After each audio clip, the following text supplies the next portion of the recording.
As viagens internacionais de Lula têm sido uma fonte de debate no Brasil. Isso torna o presidente que mais viajou durante seus 10 primeiros meses de governo desde o período da redemocratização.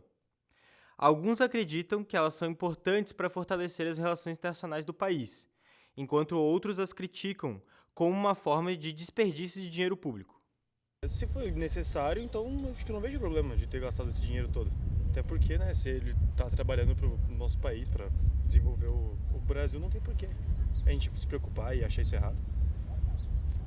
Eu acho que foram viagens, como tu disse, justificáveis, tendo em vista que ele não foi, como muita gente fala, para passar férias. São pessoas que eu acho que são bem alheias assim ao que está acontecendo, tendo em vista que a gente está no período de guerra lá em Israel.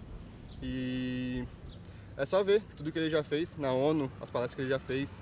Então eu acho que são gastos bem justificáveis.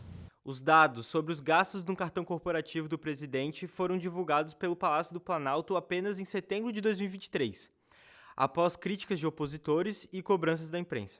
Então, acho que contanto que os dados bancários sejam todos transparentes assim para o público, e acho que tinha que ter mesmo uma declaração assim, e esses dados somados de ser maior que todos os outros também às vezes é justificado pela inflação assim, então acho que o valor monetário teria que ser corrigido, mas uma vez que a gente tem os dados transparentes assim com todos os gastos certinhos, tinha que haver uma comparação para que realmente foi usado para a população mesmo e para motivos políticos, e só tomar cuidado com gastos pessoais assim e desvio, mas acredito que uma transparência maior assim isso seja evitado de maneira bem fácil.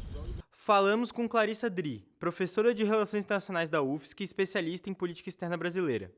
Ela considera que as viagens internacionais dos líderes das nações são vitais para promover a cooperação e o diálogo entre os países. Boa tarde, André. Obrigada pelo convite. É um grande prazer conversar contigo. As viagens presidenciais, as viagens internacionais não são uma exclusividade do governo Lula, dos governos Lula. A gente vê um aumento das viagens internacionais dos presidentes da República no Brasil desde os anos 90, desde o processo de início da globalização, fim da Guerra Fria, início do neoliberalismo e da ideia de que a gente precisa liberalizar os mercados globais e aumentar as trocas comerciais globais.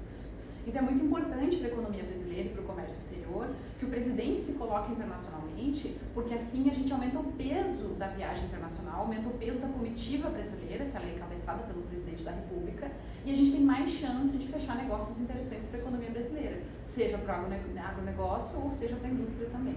Os riscos das viagens desses governos, eles estariam atrelados à irrelevância dessas viagens. Então, se a gente tem viagens irrelevantes, viagens de turismo, viagens para destinos pouco interessantes para a política externa brasileira, isso colocaria um risco para o orçamento nacional, um risco para os recursos públicos do Brasil. A professora diz que as viagens atendem pautas prioritárias para o Brasil, como o acordo comercial com a União Europeia, a proteção ambiental e a paz no mundo. A gente vem assistindo uma crise do multilateralismo, uma crise das instituições internacionais. E se todos os atores importantes, como é o caso do Brasil, que é um país que tem uma economia importante, se todos os atores se retiram e não negociam, a gente não tem mais um sistema internacional, a gente não tem mais essa estrutura. E se a gente não tem uma estrutura guiada pela ONU, a gente vai ter ainda mais anarquia no sistema internacional, que pode levar ainda mais guerras. Então a participação do Brasil, ela garante a estruturação do sistema internacional e a estruturação mínima dos regimes da coordenação da cooperação internacional em diferentes setores, que busca a paz, muitas vezes sem conseguir, mas muitas vezes consegue evitar guerras também. Então essa é a importância da participação do presidente nessas viagens.